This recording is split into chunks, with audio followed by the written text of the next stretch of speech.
Hey there, fellas. I think you're really gonna like this video. As always, we'll be having a bit of fun. Over here we have a set of brake rotors, pads, a car, and some iPhones. This isn't gonna work without the iPhones. Anyway, here's what's up. We transported this car to our city from St. Petersburg, and now it lives here in Novosibirsk. It runs and drives okay.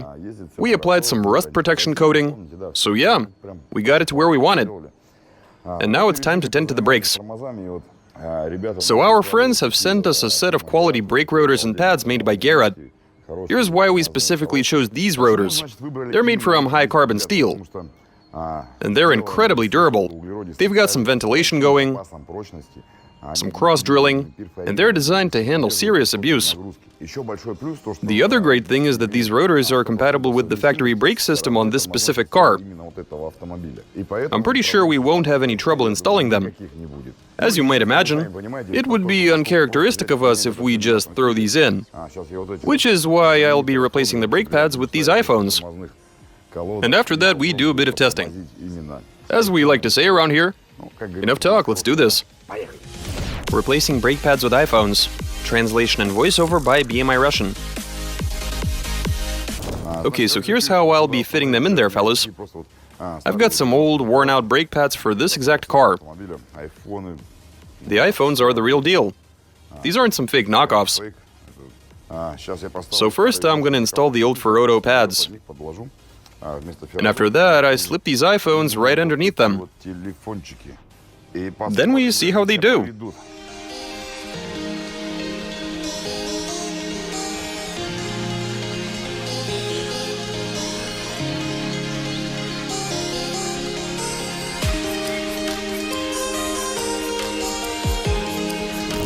Okay guys, so we'll be doing the same thing on the other side. Here we have two more iPhones. Both are fully functional, of course. That is a moot point though, since their main function today will be stopping the car. Alright, so first I install the brake pads. Then I put everything together the same way as on the other side. You get on their bad side and they'll destroy you. No one believes me. Okay fellas, we've successfully put everything together. We are looking good. I've positioned a couple of GoPros. The iPhones are where they need to be. I've also prepared these bad boys. I've got one on each side. I mean, I've seen a ton of videos, and we should keep these on hand just to be on the safe side. Alright, so over here we're good. Now we move to the other side. It's the same situation over here. There they are. The iPhones are ready for action. Here's what we do now. We start the car, put it into drive, accelerate, and hit the brakes. And just look on from there. Start the car, dude.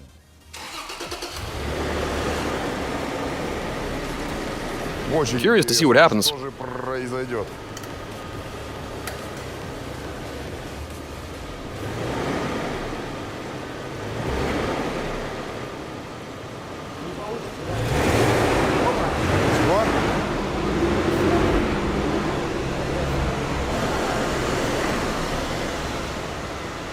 Everything seemed to be okay, but it turns out that we didn't engage the locker. Now we've got it activated. Check out what's happening to this iPhone over here. Looks like the protective cover has come off. It's no longer in place. Alright, go for it. Great. Looks like it's pretty happy. Now let's move to the other side.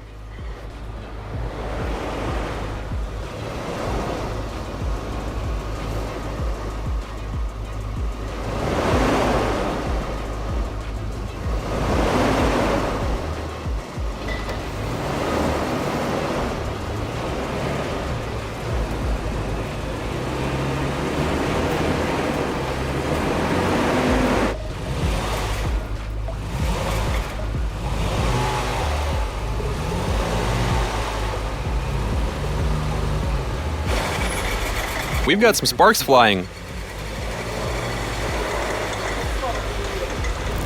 So here's what's up. The iPhones have started to crumble.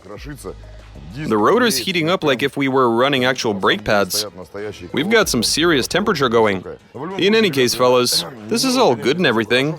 The system works, and the wheels happily spin around, but we'd still like to reinstall the wheels and do a bit of back and forth, at least inside the shed.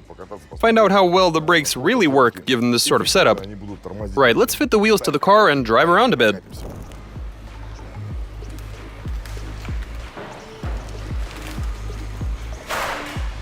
Oh wow! Plenty of stopping power. Oh my god. Awesome. The iPhones are actually getting the job done. Look at that. We are getting a nasty smell though.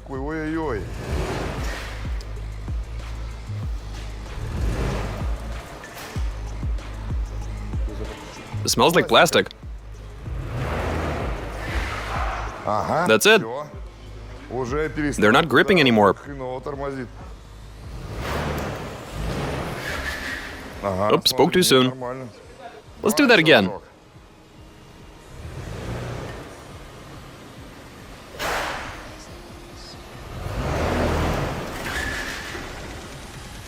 They work.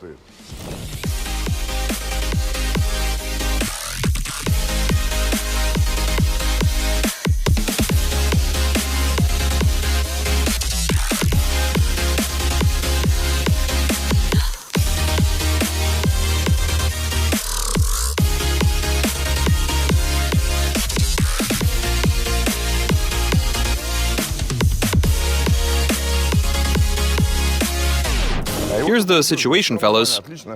We're actually looking pretty good. You can see what happened to these iPhones. There's pretty much nothing left of them. The brakes do generate a ton of force. Plus you have some friction. It is a good thing they didn't catch fire. This went well. Maybe we could even part these out. Though I doubt anybody would need them for parts anyway. Okay, so after destroying 4 iPhones and establishing that they do make for some decent brake pads, I mean, the wheels even locked up a few times. Anyway, so we've smashed these iPhones, which is nice. And now we can go ahead and install a proper set of brakes with some quality rotors and a good set of pads. So the pads do fit the stock brake calipers. But it's worth noting that the friction material in these pads doesn't contain any asbestos, which seriously helps with reducing wear on the brake rotors. Right, I think it's time to install them.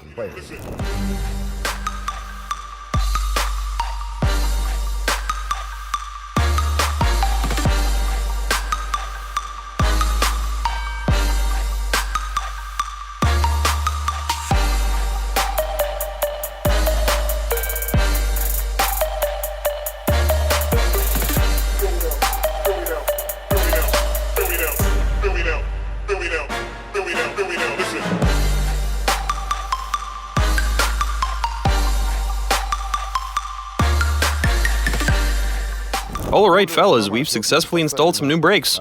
These are some high-quality Garrett components right here. There's actually one more thing we'd like to do. We actually have another Prado, a black one, which spends a lot of time in our shed. We'll be uploading a review of these brakes onto the live channel and doing a comparison test with that Prado on its stock brakes.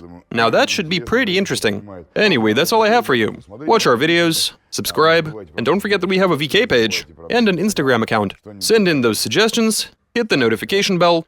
Alright, catch you later.